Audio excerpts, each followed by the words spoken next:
বিসমিল্লাহির রহমানির রহিম। সর্বশক্তিমান আল্লাহ তাআলা রব্বিল আলামিন।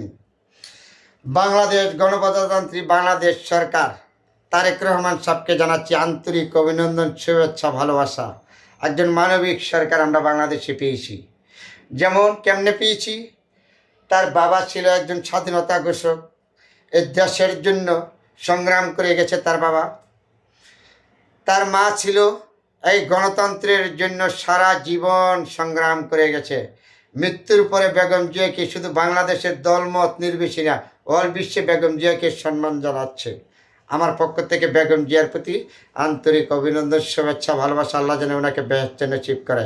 শহীদ প্রেসিডেন্ট জিয়া রহমানের প্রতি রইল আমার লক্ষ লক্ষ কোটি কোটি সালাম। আমাদের গণতন্ত্র দেশমাতা বেগম খালেদা জিয়ার সন্তান জনাব তারেক রহমান মানবিক সরকার। উনি 8-9 দিন সরকার গঠন করেছে।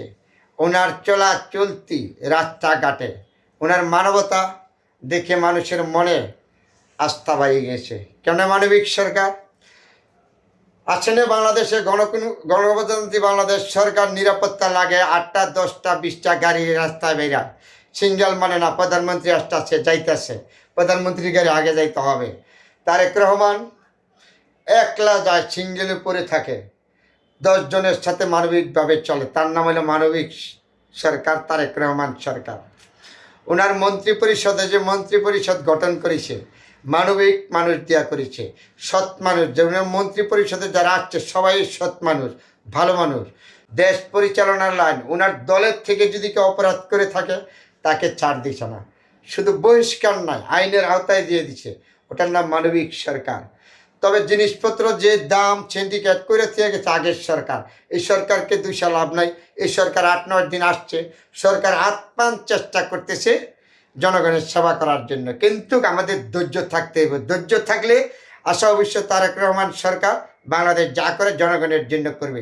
কতগুলি ইতিহাস, 1 কোটি টাকার উপরে কৃষি লোন মাফ করে দিছে দেশের জনগণের।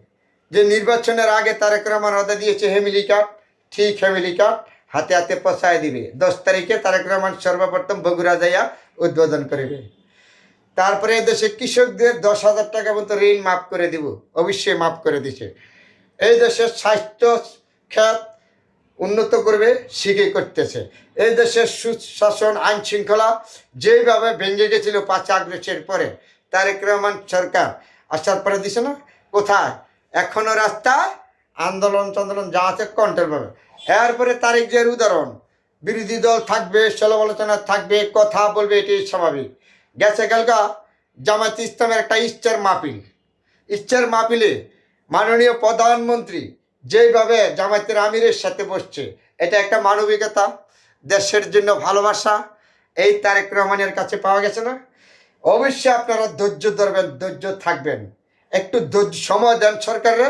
ইনশাল্লাহ দেশ সর্বক্ষেত দিয়া উন্নত হবে, সুন্দর হবে। তারেক রহমান সাহেবের কথাটা চিন্তা করবেন। তারেক রহমানের বাবা নাই, মা নাই, তার কোনো ভাই নাই, বোন নাই।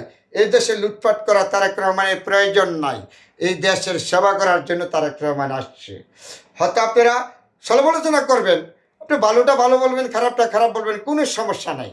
তবে আপনাদের দেশবাসীর প্রতি, বিরোধী দলের প্রতি অনুরোধ, সত্যকে সত্য বলবেন, মিথ্যাকে মিথ্যা বলবেন।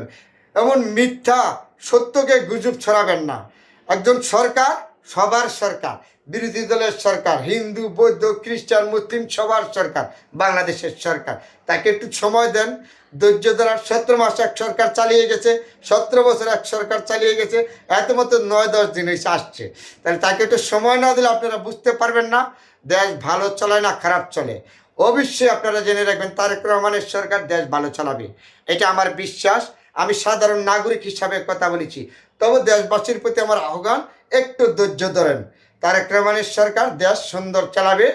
মাননীয় প্রধানমন্ত্রীর প্রতি আমার হাজার হাজার সালাম, লক্ষ লক্ষ সালাম। সকল দেশবাসীর প্রতি সালাম। ধৈর্য ধরেন।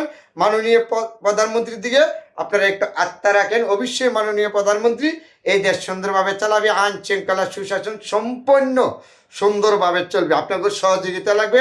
বিরোধী দল, হিন্দু বৌদ্ধ খ্রিস্টান কৃষক ছাত্রদল যুবদল যে যেখানে আছেন সবার সহযোগিতা ছাড়া একটা দেশ উঠান যায় না। তাহলে প্রধানমন্ত্রীর দিকে আপনারা বিশ্বাস রাখবেন, একটু ধৈর্য ধরে সময় দেন, ইনশাল্লাহ মানবিক প্রধানমন্ত্রী আপনাদের দেশ সুন্দরভাবে চালাবে। আবারও প্রধানমন্ত্রীকে ধন্যবাদ জানাই, দেশবাসীকে ধন্যবাদ জানিয়ে আজকের মতন বিদায় নিচ্ছি। ভালো থাকবেন সবাই, আলহামদুলিল্লাহ।